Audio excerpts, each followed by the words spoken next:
Outside the Box with Jeff Conine. I'm Aram Layton. He's Jeff Conine, and we've got a really good episode because World Series is coming up, and you know a little bit about the World Series, Jeff. You've been in a couple of them, and we're going to talk a little bit about what it takes to get there. And I want a little bit of your predictions and thoughts and just everything on what's happened so far. How have you enjoyed the playoffs so far? It's been, first of all, thanks for having me on. It's been a little bit of a while, but these playoffs, as most years, you kind of go into them thinking what's going to happen, thinking which teams are favored. You predict what's going to happen in the NLCS, ALCS, World Series, but every single year it seems like, damn, these are crazy playoffs, and whatever you expected was going to happen did not happen, and that is definitely the case this year. Yeah, especially on the National League side. I mean, American League side, I kind of that did not surprise me where the Astros are. That's just a damn good team. But what happened in the National League with 2 of the 100-team wins being knocked off early? Wow, that was crazy. And we've spoken about it before, and it's a lot to be said about the teams that are struggling to get in there and struggling playing up to the last day of the season to make it to the playoffs versus a team that's so far ahead. They've coasted for 6-8 weeks, and they're kind of like setting up their rotation to play out in the playoffs. Well, those 2 teams are gone, and the ones that were struggling at the end to get in there are still around. So we're going to talk about the teams that are there, the Astros and the Phillies. A little bit of a David and Goliath matchup, but in ways also, I think that undersells how talented this Phillies roster is. But I mean, for a lot of this season, this was not a team that very many people were taking seriously, myself included. But I also want to talk about the playoffs in general, because this is a topic that gets discussed a lot. We get a lot of questions on it on the Just Baseball show, but we're 3 dudes that never played near a professional level, let alone the MLB playoffs and World Series. So this is a really cool opportunity to pick your brain on a few of the, I would say, big topics that came about because of the way that the playoffs unfolded. One of them being with the new playoff format, which I did like. I like having more teams in the fold. I like having, more teams being competitive, feeling like they have a chance down the stretch, but it did result in a little bit more of a break for those teams that won the division. And coincidentally, there were some more upsets this year. Too small of a sample size, I think, to, draw any major conclusions from, does that time off really hurt you or help you as a team? But you could probably add a little bit more to this from a player's perspective. Do you find it a bit coincidental that a lot of the teams that had that time off ended up getting upset in those early series? Or, do you think that's something that, maybe affects some teams more than others, or really isn't much of a distinguishing factor? Well, I've always thought that too many days off are not good for a baseball player. We're used to playing every single day. You get a day off and you come back the following day, and it almost seems like your timing's a little bit messed up even after one day off. Wow. So when you put 4 or 5, even a week in there of these division winners, like you're talking about, that aren't able to see live pitches, and you can scrimmage all you want, and you can take velo BP off machines, but you just cannot replicate the energy and the intensity of a regular season game. So I don't think it's a coincidence that those guys sat around for a long time and now they're bounced out of the playoffs. Credit to Houston Astros for taking that time off and still trampling everybody the whole way through. Yeah. So, they're composed of a roster of guys that are veteran guys that weathered that time off well, and the others didn't. So what are your thoughts on that then? With the new format kind of really emphasizing more of that break for those teams that do perform well through the regular season, is that a disadvantage in some ways? Obviously not for the Astros, but as we flesh this out, we want to give the biggest advantage to these teams that, get that bye through the first round, like the Braves, who ultimately lost, like the Dodgers, who ultimately lost, like the Yankees, who did end up getting by Cleveland, didn't look great, and then got swept. So I don't know if anything would have helped the Yankees there. But ultimately, we saw 2 of the biggest upsets that were made from teams that got that break. Is that something that you think baseball should look into? How should that be treated? I think they need more of a sample size, even though you're saying it from a player's perspective. And I'm sure there's many players saying the same things in, baseball's, in MLB's ear right now, which is this advantage that you're giving us might not be that much of an advantage, but there's not really a great solution either. Not if you expand them like they have and put this extra round of playoffs in, an extra team. There's really no other way to do it. And unless some geniuses can come up with a way to put some games in there to keep from having these teams with such a long period of time off, that's the way it's going to be. But, like you said, small sample size. It doesn't totally agree across the board because the Astros have done it. They took that huge amount of time off, and now they're in the World Series. So they haven't lost a game. It'll see how this plays out in years to come. But I do enjoy having the extra team in there. I do enjoy having the division series now 5 games instead of 3. Just kind of elongate those playoffs. I hated the 1 game and done. I know we talked about that last year. Terrible. Overall, I think it's been good for baseball. Overall, it's been good for viewership and fans. But that one caveat is that it's not great for the team that has to sit around, in my opinion. It's funny too, because the team that's in the World Series out of the National League is a team that would not have been in the playoffs in previous formats. They were the 6th seed on the National League side, the Philadelphia Phillies. A lot of people like to compare World Series teams to other World Series teams and, other pennant winners to other pennant winners. And there's always going to be similarities because that's just the way it is. In your case, you were on 2 World Series teams, 97, 2003. Then without a doubt, the 2003 team shares more similarities to the Phillies than maybe the 97 team did. And I want to get into that a little bit. We can also talk about Dave Dombrowski, the general manager for the Phillies, who I know you have a good relationship with from your time sharing the Marlins organization, as he was the general manager when you were there in 97, correct? That was the World Series that Dombrowski won with the Marlins. I do want to focus on what the Phillies are doing right now. And also just the playoffs in general, because the Padres too. The Dodgers were one of the most dominant regular season teams we've seen in a long time. And, they were pretty much bullied by the Padres in a lot of ways. And this is a very cliche thing that I feel like it's discussed a lot, but this year really kind of nailed it into my head. How unpredictable are the playoffs really? Like, how much is it really just getting hot at the right time? We hear people say it all the time, but I feel like this year has been the epitome of it. Is it really, if you talk about just how good a team is, like the Astros on one end versus getting hot at the right time on the Phillies end, how much of it is one way or the other, versus having the best team on paper, having the team that's cohesive and dominates the regular season versus the team that just gets really hot? Well, it's a little bit of both. Even though the Phillies on paper shouldn't be where they are right now, they got hot at the last moments or the last tail end of the season just to make the playoffs. Like you said, they're the 6th team getting in to the postseason. Well, that creates a lot of momentum. That creates a lot of energy in that clubhouse to continue on because they're on a roll, right? They've made the clubhouse or they've made the playoffs. They're in the top in that clubhouse. The energy is off the charts. They continue doing that. So they win the first series. Now they've got some momentum going, man. They feel it. We're not supposed to be here. We're the underdog. We win again. And now it's like this, a bunch of bowling balls just rolling toward you with all this momentum. I think there's a lot to be said for that. With the team that, like I said, the Dodgers had a 30-game lead. They literally could not have played the last 2 weeks of the season and still finished in first place by 10 games. So now they're talking about, let's start resting guys and let's we don't want anybody to get hurt, and let's start setting up the pitching staff and start limiting innings. And you know what? I think that takes away that competitive balance, that competitive edge that guys in a professional level really need to do big things in the playoffs. And, hats off to the Astros. They had a huge lead as well. They were comfortably ahead of everybody else, but they did it, and they did it. They're doing it. I mean, they just swept the Yankees in the ALCS. So, it goes both ways, but I always favor the team that had to fight to get in the playoffs.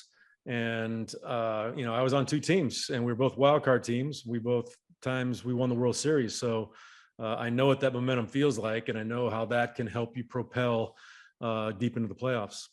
So building off of that narrative of similarities from World Series teams, and one very distinct similarity between your 2003 Marlins and the Phillies is the firing of a manager early in the year. The Phillies part ways with Joe Girardi. The Marlins parted ways with Torborg way early in the season after a poor start in 03.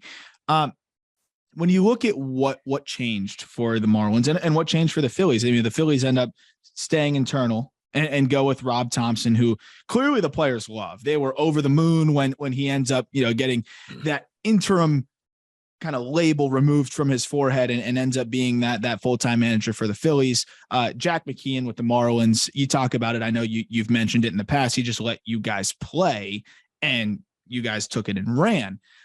How much is that a coincidence with some of these teams that have the managerial switch and kick it into gear? And this is not to bash the previous manager. It's always just sometimes it's not the right fit, right? But how much does that really change things? Because I do feel like at the end of the day, you're out there, you're playing, and there's so much out of the manager's control. But again, you talk about cultivating a clubhouse and building a culture and all those things. A lot of that does lie on the manager. I mean, it's obviously not a total coincidence that both of you guys in 03 and this Phillies team fired their manager and totally turned things around. But how much of that was actually having a new guy in charge? I don't know. It's eerily similar. Even in the point of time during the season that the managers were fired, both on the 03 Marlins and this year with the Phillies. Similar amount of games. I think the Phillies gave Girardi a little bit longer, but Torborg was a great guy. I think he was well liked in the clubhouse. It was just I think a time where they said, we got to make a change, and hopefully that'll light a fire under a very talented team. And you know what, after that firing and the hiring of Jack McKeon as the manager, the Marlins were the best team in baseball from that point on to the end of the season, had the best record in all of baseball. So that instance obviously worked. It lit a fire, and these guys played really hard for Jack. And I came in 3 months later. I only spent the last month and a half of the season, including the playoffs, with Jack and that team. But there are a lot of similarities that you find. I think the Phillies won 88 games this year. We won 91. Yeah. You're digging yourself out of a hole super early in a season. We were 10 games under 500. I think they were 7 or 8 games under 500 when the new managers took over. And, sometimes it's just that as a player, you look at your leader and he's gone, and you feel sometimes to blame, because especially if you like the guy and you got him fired because your team's underperforming, you feel bad. So when somebody new comes in, let's rally the troops and let's start playing better baseball. And it happened this year and with us. And then when you get to the point of a World Series here, and we talk about the two differences between the Astros and the Phillies. The Astros, everybody expected to be there in a lot of ways. I think they've become, I don't want to say dynasty because you got to win multiple championships, but they're a dynasty light in a way with how they're able to get to the American League Championship Series seemingly every single year, and just seem to have it like clockwork for them. Even Correa, he leaves, they plug in Jeremy Pena, rookie shortstop, who's been phenomenal and was the ALCS MVP. It just seems like it's a mill there in Houston with the way they're able to churn out talent and keep plugging guys in. On the other end, we've kind of set the scene with the Phillies, but they've got that momentum. When you went in facing the Yankees, right, the 03 Yankees, which you talk about as one of the best, most talented teams you've probably ever faced, with a litany of Hall of Famers or guys that should have been. How do you go into that series? Did you feel like you had nothing to lose as the Marlins? And do you think that the Phillies have that similar, not as much to lose type of feeling versus the Yankees, who have to win every single year or it's a disappointment, and the Astros, who have gotten to the World Series now, got there last year, lost, should have won that one by the Vegas odds, and have been disappointing in the World Series overall? Well, I would say definitely that Houston has somewhat of a dynasty going right now. Just goes to show you how good they have been over the last few years, but it goes to show you how difficult it is to repeat in this game, to get all the way to the World Series and win in consecutive years. It hasn't been done in a long time for good reasons. They're as close to a dynasty as you're going to have in baseball, right now, I think. And when you look at, the similarities between our team and theirs, we came in with a ton of momentum. We go against the Yankees basically every level or every series that we had that year. We were the underdogs. We were not supposed to beat the Giants. We're definitely not supposed to beat the Cubs. And of course, the almighty Yankees, after that series they had with the Red Sox in Game 7, we're definitely not supposed to beat them. But we viewed it as, we're out here having fun. We made the playoffs. We're having fun. We got all this momentum. We got a bunch of great guys in the clubhouse. Miguel Cabrera is 20 years old, and he's handling it like it's any other series, like nothing, just an extenuation or extension of the season. Dontrelle Willis was just the happiest go lucky guy you've ever seen. Could care less, didn't show any nerves or anything like that. So I think we just, as a team, said, screw it, let's play our hearts out and see what happens. And we just had a blast doing it. And I think that's what kind of was the thing that helped us most win, is just because we had so much fun doing it. And I look at the Phillies, right? They are a team that you can tell is having fun. Citizens Bank Park, you've talked about even your brief experience playing in Philadelphia, just how intense those fans are and how much they get behind their team. And it's been rocking in Philly. I don't know if we've seen anything really like that in some time in terms of how loud, fun, and just electric the environment looks. But what's interesting is they've got several youngsters too. They're starting shortstop Bryson Stott, rookie, center fielder Brandon Marsh, rookie, third baseman Alec Boehm, second-year guy who has had his own, ups and downs with the fans and both statistically as well. And then they've got the vets, of course, too. Bryce Harper, polarizing player for a lot of his careers, and really enjoying this maturity and second phase that I think has really won a lot of fans over for him. And this performance in the postseason has just been next level. You got Schwarber, who's a beloved guy that really matches JT Realmuto, who's a stud. But one thing that always stuck with me that you've said time and time again, whether we're on air or I'm just hanging out at your house, and it's how a couple pitchers, you specifically said 3, but even in this case with the Phillies, a 2-headed monster can carry you to the promise. And the Astros, crazy stat, by the way, they only have 2 pitchers that threw this year, that threw multiple innings this year, that have an ERA over 4. So 99.3% of their innings were pitched by guys with sub-4 ERAs. That's just depth by definition. The Phillies, it's a 1-2 punch of Zach Wheeler and Aaron Nola. They've pieced together the back of the bullpen too. But how much does that really just help you in the playoffs? Having that 2-headed monster, so to speak. I know we say 3, but even 2 in this Phillies instance, is that enough in a World Series? 2 guys you really trust, and maybe you piece it together the rest of the way. Yeah, I think so. You got those 2 guys that can really keep you in any game. Doesn't matter who the opponent is. Wheeler and Nola are going to be competitive against anyone. And I think the Phillies now feel that they have enough offensive punch to be able to give those guys a lead or stay in a game long enough to let their bullpen take over. Their bullpen, back of their bullpen's been phenomenal as well. So when you look at, the ungodly pitching of the Astros, and you've got those 2 guys, the front of the rotation for the Phillies, and then the back end of that bullpen, I think that they feel they can compete in any game. Doesn't matter. So, that 3 and 4 starter, a lot of times you don't even need a 4th starter. You got that 3rd starter that they can piece together there in Philly and put together a competitive pitching staff that, who knows? You don't know what's going to happen in the playoffs. That's the beauty of it. But you got the 2 studs at the top, that's going to take you a long way. The other thing that I very much want a player's perspective on, how much does home field advantage matter in baseball?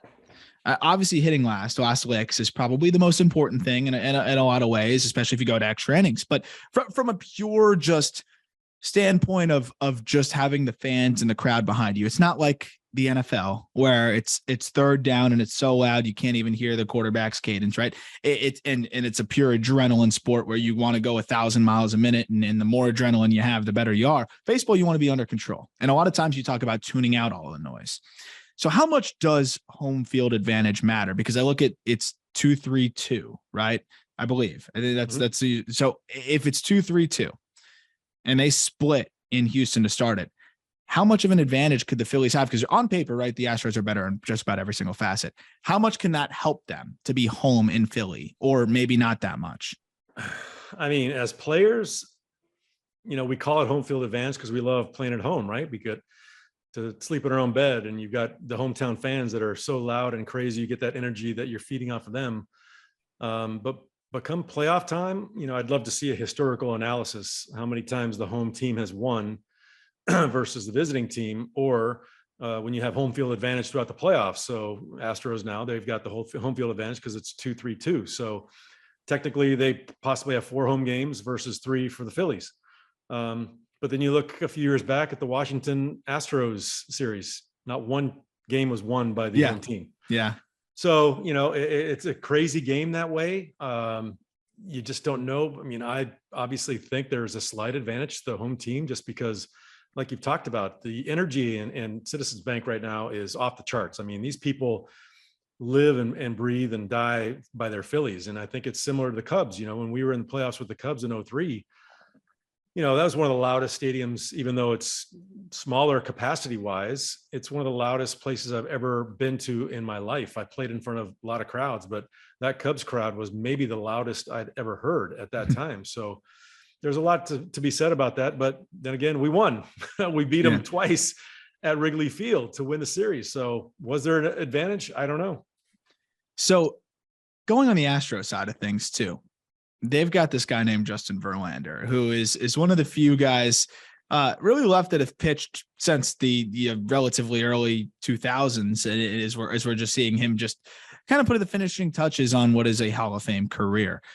Did you face Verlander much throughout your career when he was first coming up? And what stood out to you with him? Did you ever envision this kind of career from Verlander? And then I want to hear a little bit about just how much you appreciate his longevity and what he's done now to presumably win the Cy Young after coming off of Tommy John surgery and going on 40 years old.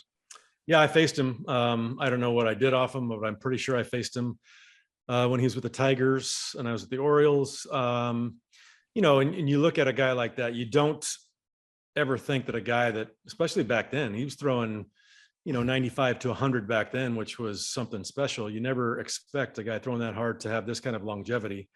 And especially when he's almost to be turning 40, still throwing 97 to 100. That's insane. Goes to show you, his work ethic, goes to show you his genetic makeup of what kind of an athlete he is, his mental strength. And, he's a once or twice in a lifetime type pitcher that, you see throw this long and have that kind of dominance that far into their career. It's been fun to watch. There aren't many guys left that are still playing that I played against. And when you see a pitcher that I faced back then, that I don't know if there's been any degradation of the stuff. It's still electric and it's still that good. You're like, how is that even possible? So it's been a remarkable run. Like you said, first ballot Hall of Famer in my eyes. He's just been, and he says he wants to pitch a few more years, which why not? Why not? I mean, he's probably going to win the Cy Young. I mean, it's one of the more incredible things we've seen off of a second Tommy John surgery as well. Building off of that too, how does a team, other than just playing fearlessly and riding what you've got? I mean, you run into the first ballot Hall of Famer, Justin Verlander, and then you run into all of the other pitchers that they have and the hitters that they have, and they're better than them in literally every single way, but there's a reason why we actually play the baseball games. What ultimately is it that allows the quote unquote lesser team to beat the better team in 7 or in a 7-game set? Well, you just named every single reason.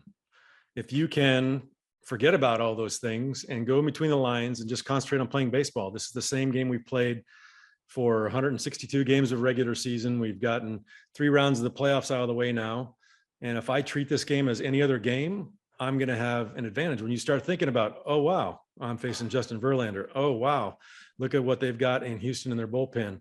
Oh, wow, we only won 88 games. They're a 100-game winning juggernaut that everyone expects to win. When you start focusing and concentrating on stuff like that, that's going to take away from your performance. So I think, you got to look at Thompson and how he's handled this team mentally to be able to focus just on the field and on their game and not worry about anything else.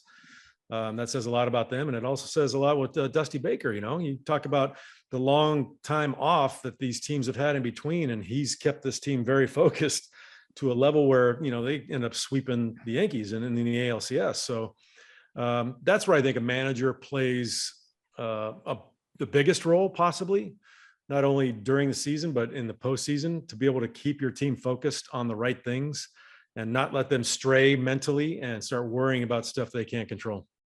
Yeah, you teed me up. Dusty Baker, which, by the way, you were 1 for 3 off of Justin Verlander Yes. with a single. So there you go. Dusty Baker is a legend in a lot of ways as well, and seems like one of the most likable guys. I have not had the pleasure of meeting him, but I've heard nothing but great things about Dusty. Every interview, you want to just root for the guy too. The way he said, "I'm going back to the World Series," that just you couldn't help but be excited for him.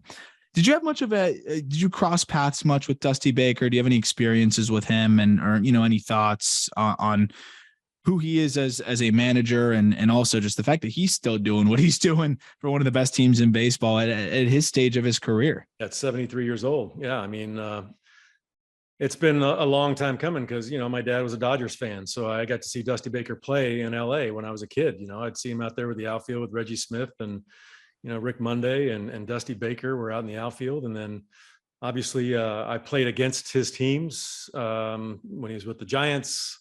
And, one experience to me stood out and tells you a little bit about the human being that he is over anything else. We were in the 1994 All-Star game. And my dad came to the field with me. He was on the bus going over, and 2 people were on that bus that my dad will remember for the rest of his life. Was Ozzie Smith. I remember this from the Ozzie Smith perspective. Ozzie Smith was sitting right across from us on the bus on the way to the ballpark, and he engaged my dad, and they had a great conversation, and my dad was just obviously beside himself that Ozzie Smith was talking to him and talking to him just like a regular person. And Dusty Baker, my dad was on the field with me. So he talked to my dad, met my dad. And from that day forward, every time I ever saw Dusty Baker, he asked how my father was doing. And that stuck with me, man. This guy is a people person. You can see why every player that's ever played for him loves him. They would run through a wall for him. He gets the most out of his players because of the human being that he is. I don't know what he does during games, what his coachability is during games and what moves he makes to make himself set apart from everybody else. But I know that the players have the utmost respect and confidence in him. And I think that in general makes a team more comfortable, makes a team more confident, and that's going to win more games. I was going to say, what do you, I think I know the answer to this, but what do you think is the most important thing for a manager? If you had to pick to excel at one, which is game management or, being the kind of guy that your team really wants to play for. Clubhouse management, I think, is collectively being able to manage 25 personalities and to have them all be on the same page, trying to achieve the same goal. I think that's the most challenging thing in today's game, especially, is to keep these guys focused and keep your eye on the prize, which is the postseason and a ring. I think that's the most important thing for a manager in my eyes. Well, and we'll get to Dombrowski in a moment, but while we're on the manager topic, Skip Schumacher, hired by the Marlins, and I'm sure you crossed over with him through some time. Very briefly he was just coming in while I was ending. I think his first year was 2005 and I retired in 2007. Okay. So I know I played against him when he was with the Cardinals when he first came up. But you know what, there again, he comes from an organization with a pedigree that time and time again, I've used the Cardinals as an example of what an organization, what do they do? How do they construct their rosters? How do they construct their teams that make them so successful? Because they win every stinking year. Yeah. Doesn't matter how much turnover they have. They get rid of Albert Pujols. They bring somebody in. They win. They get rid of whomever you want to name the player. They get rid of them, or they have a big change. They still win. Why? I think they have an organizational philosophy that they buy into from top to bottom, manager included. So if you don't fit into their philosophy, this has been my experience of watching guys in that organization. If you don't fit in, they get rid of you and they'll bring somebody else in because they don't want to disrupt that harmony that they have throughout the entire organization of disrupting that goal of producing a great product on the field that their fans love. And they got the best fans in baseball for a reason, because they know that every single year this team is going to put a good product on the field and there's someone that these fans get behind and root for. And I think the Cardinals have done a remarkable job of doing that year after year after year, regardless of their turnover. So you have somebody like Skip Schumacher who comes from that background with the Cardinals and, with a phenomenal organization. And he goes to a reeling organization in some ways with the Marlins right now, trying to right the ship. And how much do you think a guy like Skip can apply what he learned, what he experienced in a different organization that's been doing this for a long time and try to apply that to the Marlins, who, let's be real, they hired him for a reason because they probably saw the same things. Craig Mish reported from the Miami Herald that Kim Ng was basically impressed from the first conversation. Marlins general manager Kim Ng was impressed with the first conversation with Skip Schumacher, that the way that he carried himself, the things that he was saying, his philosophies, the way he approaches, player management and all of those things. Just right away won the Marlins over, and he became the priority for them, which I thought was very interesting, given that, he wasn't the most well-known or classic managerial candidate when we're seeing Joe Espada and some of these other names or former managers getting floated. How much do you think a manager can take that from a different organization and then apply it into their new organization in a job that they've, not really held before? That's dependent on the organization. You can bring all your beliefs, all your organizational experience from another organization and try to instill it on the players that you have.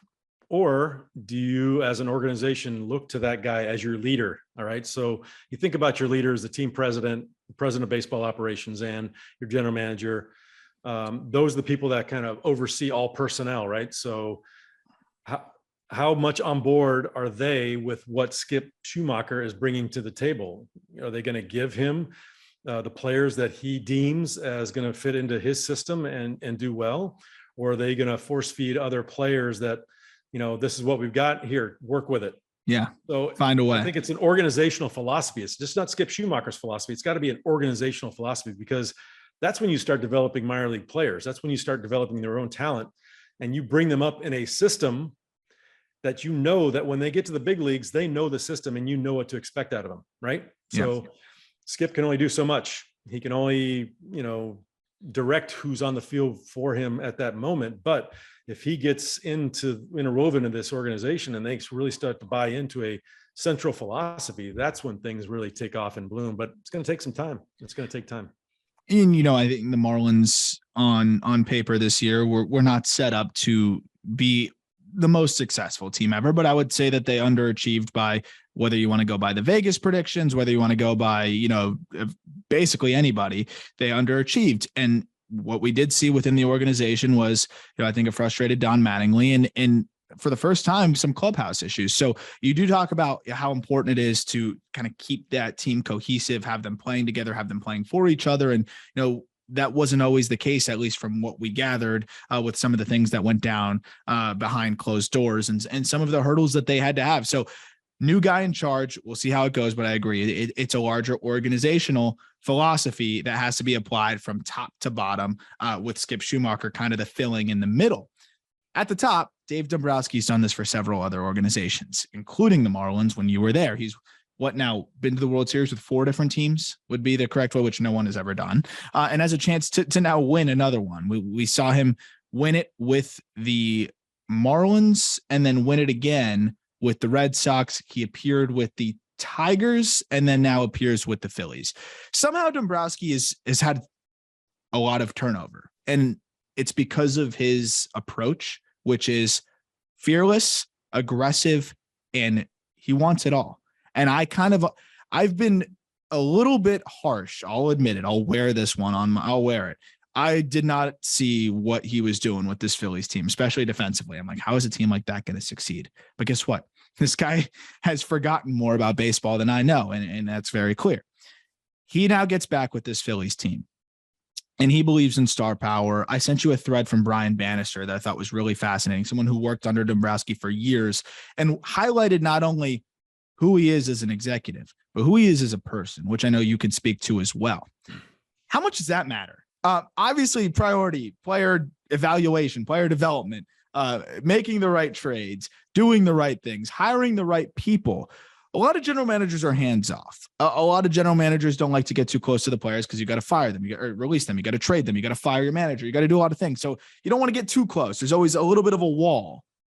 What was your experience with Dombrowski in that regard? Because what it seemed like from the thread I read, he might go a little bit differently in terms of that approach, and is not afraid to get close, or at least somewhat close relatively to other general managers and presidents, to his players and employees.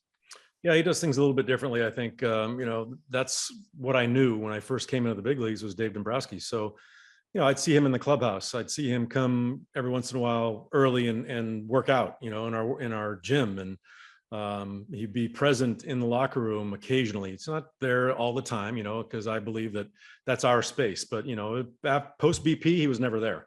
We were talking during the day. He'd come in, check in on guys and see how things were going.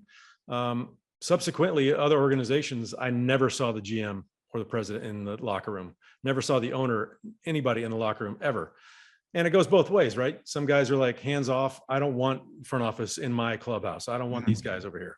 For me, I thought, hey, he wants to know the product that he's put together. He wants to know these guys, what makes him tick. He's not trying to be buddy. I don't think he's not trying to be friends with us, but he just wants to know, he wants to get to know you.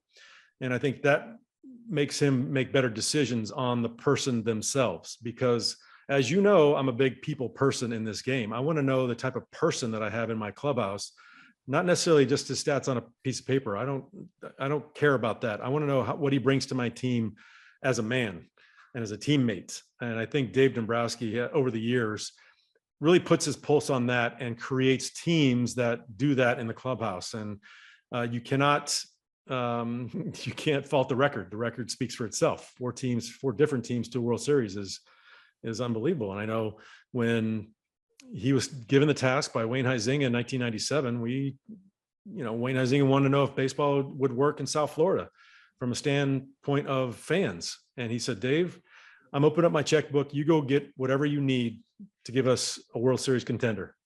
And Dave Dombrowski did that. But he put together not only we have superstars, we had great players, but personalities together that gelled, and we played together as one. And I mean, it was just crazy how well everyone got along and how well we played together and the outcome. I mean, it was, he did a great job. Would you say that 97 team was one of the most cohesive you've been a part of? Yeah. I mean, I think any team, and you could talk to any player that's won a world championship, they're all going to say that team was cohesive, because you need that to get all the way through it. Maybe, some of the Yankee teams that had so much talent, it was ridiculous but I still think they played together as a team. Joe Torre did an amazing job of pulling all those personalities together and having them play as one unit. So I think anybody that wears a ring can say that clubhouse that they won with was, they played more closely than any other team that they played on. So there's a lot of separating factors about Dombrowski and what makes him a great GM and a great president of baseball operations. But would you say one of the biggest differentiators is his ability to evaluate the human element in his players? Yeah, and you can't. There's no analytic really to focus on that. He reads the players. He reads the personnel, and like you said, even the employees that he hires, he reads these guys and knows that they can get the most out of the people that he's hiring below them, players, other scouts, whomever you're going to hire below these people in charge of divisions. And I think that's where he excels most. And I think that's why he's been so successful. And what's fascinating to me is he's talked about like trusting your gut feeling. And that's something that almost is frowned upon in today's baseball world, where you have so much information, you have so much data, you have all these things at your disposal, which Dombrowski undoubtedly uses and undoubtedly has people under him that exclusively do that and provide him with that information. But ultimately he goes off of that feel and a little bit of everything in between. What I thought was fascinating was just the good things that you hear about him as a person and as the way he conducts himself, and how that kind of just trickles down all the way, from top to bottom. You also had the opportunity to play for multiple World Series teams. General manager in 2003 was different.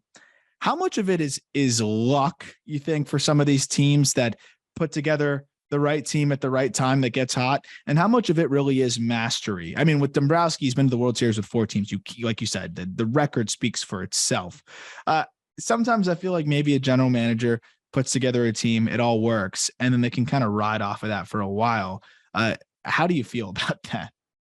Well, you got to look at some teams have a lot more budget constraint than other teams, where Dombrowski's played for pretty, good owners that will give him free reign to do what he wants to do. So now I can go hand pick who I want in that situation. I've got 4 players to choose from. I can really get in to see what kind of person one of those 4 players are that fits into my system and pick that one, where when you've got not much money to work with, you might only have one option, and that's the option you have to go with. So while the GMs that are on the bottom third of, say, the revenue scale, you don't have as much. I think you almost have to be as good or not, if not better, to create a winning team. So you got to pluck those players that will fit into your system, and you've got one shot to do it. And if it doesn't work, then the whole thing doesn't work. Where with somebody that's got unlimited budget, you can kind of just shop around and know, which is also a skill, who to bring in and how it's going to affect the entire clubhouse and on the field play to get you where you want to be, which is the World Series. So we'll do the jersey guess, and then we'll wrap up with your prediction on this series and who you think is going to win. I know you're wearing a Phillies jersey, and I think we already did Mike Schmidt, right? So unless it is Mike Schmidt, it's not. Is it? Nope. It's a more recent Phillies jersey. Hall of Famer or no? He is, yeah. He's a Hall of Famer. Phillies Hall of Famer. Steve Carlton. Nope. Good one though. Could we get a decade? Give me a decade span. I played against him and did not rise to fame with the Phillies. Pedro Martinez. He played there briefly. So you're saying he started early with the Phillies? Nope. I said he came from somewhere else. He made his. Okay, so Pedro wasn't the worst guess. He was a stud before he got to the Phillies. Stud before he got to the Phillies. And you have his Phillies jersey. One of the nicest human beings you'll ever meet in a baseball uniform. Pitcher or position player? Position player. One of the nicest humans. Started off as a third baseman.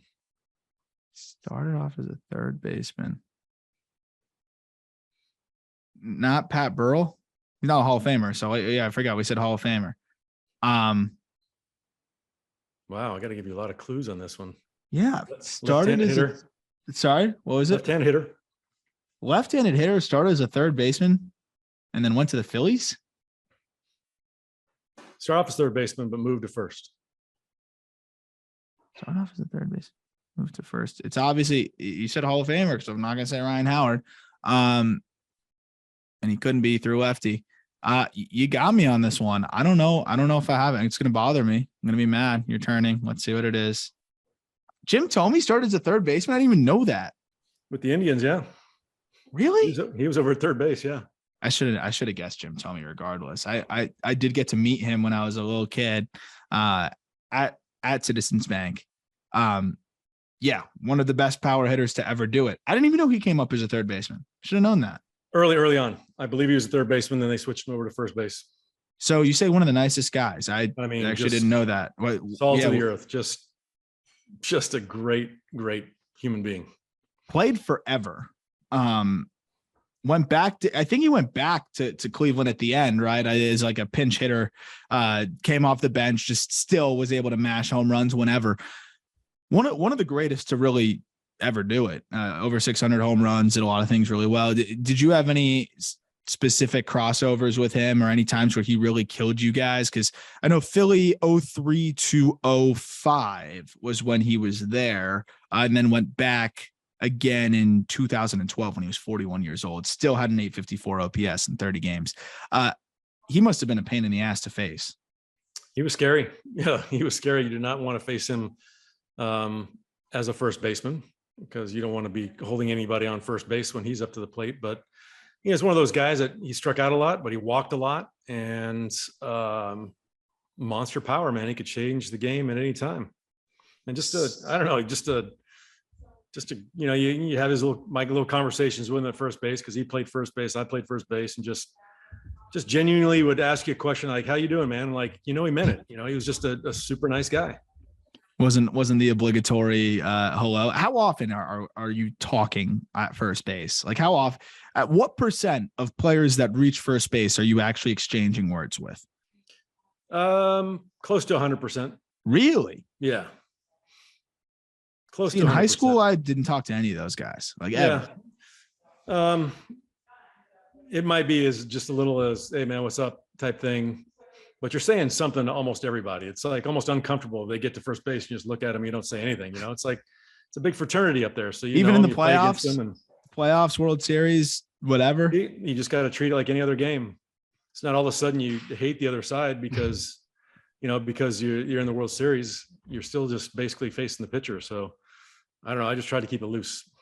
I like that. I love knowing that Jim Thome was a good guy because, again, 612 homers. He's a great baseball player as well. Let's go to the World Series prediction to wrap up here. We've got the heavy favorites with the Astros, but I know that doesn't mean anything to you. You've been there plenty of times, whether it's just through the years of playing or actually being the team that pulls off the upset yourself. Who you got? Astros, Phillies. I could have worn an Astros jersey today. That is true. I will say that. I could have worn an Astros. I've got a bunch of those. I don't think we've done a Nolan Ryan yet. We have. We did Nolan Ryan. See, I got to remember the ones I've worn because that's the challenge. That's the challenge. Pick that one out. I'm like, no, I definitely worn Nolan Ryan before. But I think I don't know. My gut or my heart wants to say Phil or the Astros, but my gut wants to say Phillies. Man, I just think they had got that it factor this year, and they're that team that just no one expected them to do what they're doing. And I like those kind of teams. That's who I'm rooting for. Bryce Harper came up. Last thing I'm going to ask you, came up really controversial player, rubbed a lot of vets the wrong way. What's it been like watching the way he's performed this postseason and also just the way he's carried himself? He seems like he's really grown up in a lot of ways, and it's been pretty cool to see. Well, you gotta keep in mind he was in the big leagues at 19 years old, so he's a kid, right? Yeah. And he was touted like no other player, maybe of his generation, cover Sports Illustrated when he was the chosen one, years old or unfair. Like that. So it's like he obviously had a chip on his shoulder. He was a player of high confidence, but I think you've seen him evolve into a leader.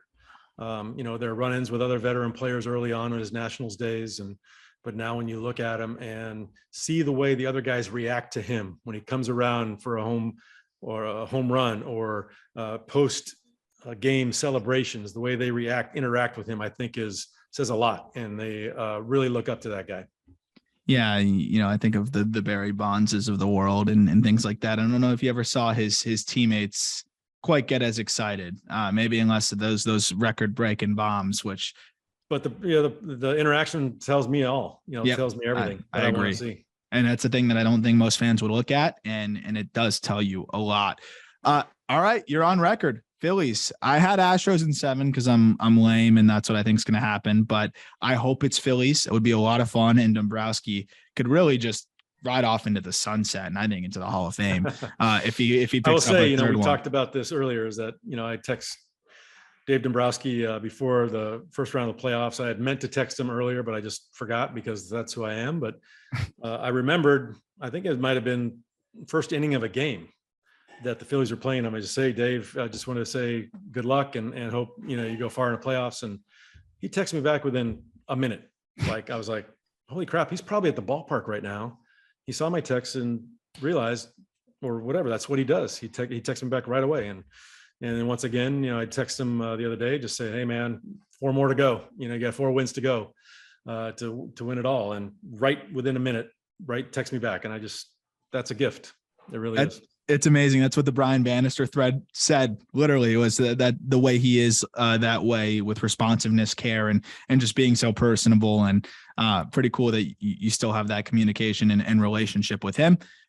You got me rooting for the Phillies as well. I'll happily be wrong on that one with that prediction. I just want it to go 7. I hope it does. It should be a classic, and I'm looking forward to talking about it when it's all over, and you and I can kind of break down what you think happened from a player's perspective and how things shook out.